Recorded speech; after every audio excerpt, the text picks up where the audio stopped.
पहले 2 मैच के एक्सपीरियंस के बाद जब श्रीलंका ने तीसरे मैच में 248 रन बना दिए तो शायद वहीं पर इंडियंस फैंस को यह एहसास हो गया था कि मैच रोहित शर्मा के साथ खत्म हो जाएगा। और जैसे ही रोहित शर्मा का विकेट गिरा हम फैंस को यह भरोसा हो गया था कि मैच गया, सीरीज गई, इज्जत गई। गंभीरता भारतीय टीम में नजर नहीं आई और उसका नतीजा यह था कि भारत ने 27 साल बाद श्रीलंका के सामने पहली बार ओडीआई सीरीज में हार का सामना किया है। 9 नंबर तक अगर आप देखें तो कुलदीप और सिराज को अगर हटा दें तो बाकी भारतीय टीम में सभी बल्लेबाज थे। वह बल्लेबाज जो आईपीएल में ताबड़तोड़ रन बना चुके थे, वह बल्लेबाज जिनकी क्षमता पर कोई डाउट नहीं करता था, लेकिन वह सारे बल्लेबाज मिलकर केवल 138 रन बना पाए। बड़े बड़े सुरमा, बड़े बड़े नाम, the prince of Indian cricket Shubman Gill, the king of world cricket Virat Kohli, the best and number 4 Shreyas Iyer, the पेंटीमेनिया Rishabh Pant, the next sensational allrounder Axar Patel, the future allrounder Shivam Dube, Riyan Parag, Washington Sundar, यह सारे सुरमा उसमें थे। लेकिन इसके बावजूद श्रीलंका ने जब इंडिया को 110 रन से हराया तो यह कलंक था, वो रोहित शर्मा के माथे पर कलंक था। क्योंकि इतिहास में यह हार सिर्फ एक मैच की हार नहीं थी, बल्कि रोहित शर्मा के नाम पर एक कलंक लगाने वाली हार थी। World cup winning Rohit Sharma उन कैप्टन में शामिल हो गए हैं जिन्होंने श्रीलंका के सामने हार का सामना किया है। सबसे पहले 1993 में मोहम्मद अजहरुद्दीन को हार का सामना करना पड़ा था। उसके बाद तेंदुलकर इस रिकॉर्ड से नवाजे गए थे 97 में, और 97 के बाद अब इंडिया हारी है। सबसे हैरानी की बात मेरे लिए यह है जो इस मैच में थी कि यह थी कि इंडिया की जो फुल प्लेस टीम थी, यानी कि सभी खिलाड़ी बैटर थे, और इंडिया उस टीम से हारी है, उस श्रीलंका से हारी है जो चैंपियंस ट्रॉफी के लिए क्वालिफाई भी नहीं कर पाई है। सबसे बड़ी बात, श्रीलंका की टीम में सारे प्लेयर थे भी नहीं। अगर आप देखोगे श्रीलंका की टीम में पथिराना नहीं थे, हसरंगा भी नहीं थे।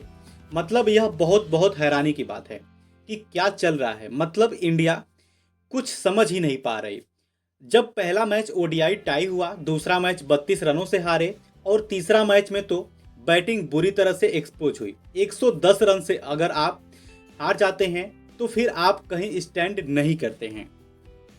फिर वही कहानी थी, रोहित शर्मा ने शुरुआत में ताबड़तोड़ शुरुआत दी। रोहित शर्मा आउट हुए, उसके बाद Prince of Indian cricket flop, king of Indian cricket या वर्ल्ड क्रिकेट विराट, ये भी फ्लॉप थे, पंत भी फ्लॉप, श्रेयस अय्यर को समझ ही नहीं आया, अक्षर पटेल ठीक है, उनसे आप क्या कहोगे, पराग का डेब्यू बहुत अच्छा नहीं गया, दुबे जी एक बार फिर डुबा गए, और बैक टू बैक जो प्लेयर्स नज़र आए वो फेलियर नज़र आए।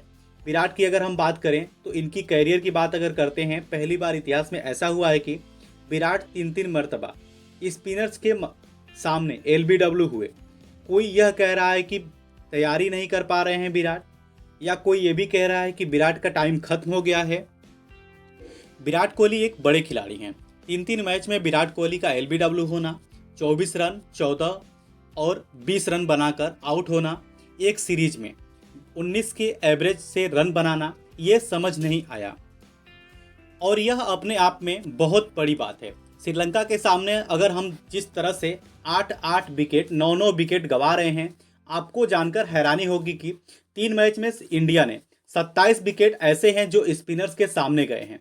इस सीरीज में अगर इंडिया से लिहाज से कोई अच्छी चीज़ थी तो वो कैप्टन रोहित शर्मा की बैटिंग थी, उनका फॉर्म था। 58 रन 47 बॉल पर, 54 बॉल पर 64 रन और 20 बॉल पर 35 रन, यह रोहित शर्मा की बैटिंग थी। और यही कहानी जो है थी सबसे शानदार टीम इंडिया के लिए।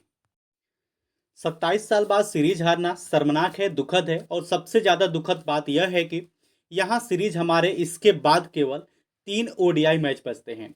पाकिस्तान में वनडे सीरीज और चैंपियंस ट्रॉफी है। सबसे पहले अगर हम पाकिस्तान या दुबई या श्रीलंका जहाँ भी हम खेलते हैं तो यह अपने आप में एक बहुत बड़ा चैलेंज होगा। 27 साल बाद श्रीलंका की जीत, पहले उनकी महिलाओं ने हमारी महिलाओं को हराकर एशिया कप जीता, और अब पुरुषों ने हमें हराकर ओडीआई सीरीज पर कब्जा कर लिया। तो इस पर आपकी क्या राय है, आप कमेंट बॉक्स में जरूर बताएं। और ऐसी ही क्रिकेट की खबर पाने के लिए हमारे क्रिकेट ज्ञान चैनल को सब्सक्राइब करिए। अगर आप फेसबुक पर देख रहे हैं तो हमें फॉलो करिए। बहुत बहुत शुक्रिया।